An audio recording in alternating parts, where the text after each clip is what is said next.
নবী সেজদার মধ্যে পড়ে কাঁদতে থাকবে, ইয়া রব হাবলি উম্মতি, আল্লাহ আমার উম্মত গুনাহগার, আমার উম্মত গুনাহগার, আমার উম্মত গুনাহ করে ফেলছে। আল্লাহ আমার উম্মতের কি হবে? আল্লাহ আমার উম্মতের হবে কি?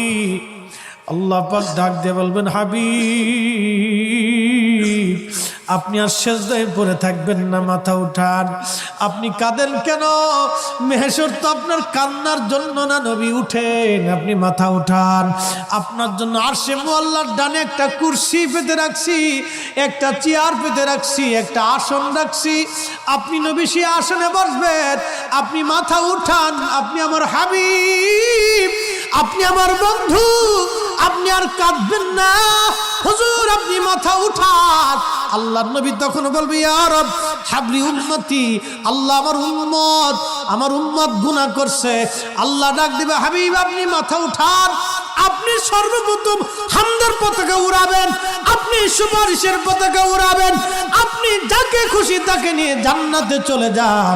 একবার জোরে বলা যাবে কি সুবহানাল্লাহ?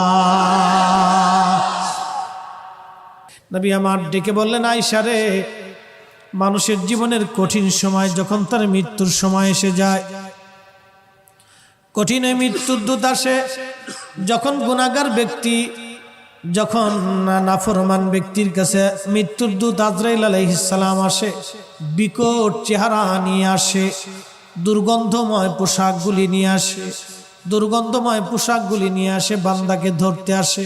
তখন এই আত্মাটা, রুহুটা মাথার দিকে একবার দৌড়ায় যায়, হাতের কোনার দিকে দৌড়ায় আসে, পায়ের তলার দিকে দৌড়ায় যায়, সারা শরীরের ভিতরে ছটফট করতে থাকে।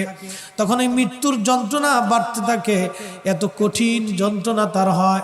নবী বলেন, আয়েশা রে শোনো, একটা উট জ্যান্ত হালতে জবাই না দিয়ে উটের চামড়া ছিলাইলে যেই রকম কষ্ট হয়, আয়েশা রে এই উটটাকে জিন্দা হালতে 100 বার যদি উটের চামড়া তুমি সেলাও, যে পরিমাণ কষ্ট হবে আয়েশা, একজন বেঈমানের মৃত্যুটা এরকম ভয়াবহ কষ্ট হতে থাকবে।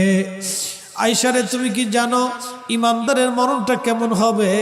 ইমানদারের মরণটা আজরাইল আসবে, সুন্দর পোশাক নিয়ে, সুন্দর সুরত নিয়ে এসে বলবে, ইয়া আইয়্যুতুহান নাফসুল মুতমাইন্না তুরজিই ইলা রাব্বিকি রাদিয়াতাম মারদিয়া ফাদখুলি ফি ইবাদি ওয়াদখুলি জান্নাতি। ইয়া আইয়্যুতুহান নাফসুল মুতমাইন্না, হে নফসে মুতমাইন্না তুমি আসো, ইরজিই ইলা রাব্বিকি রাদিয়াতাম মারদিয়া।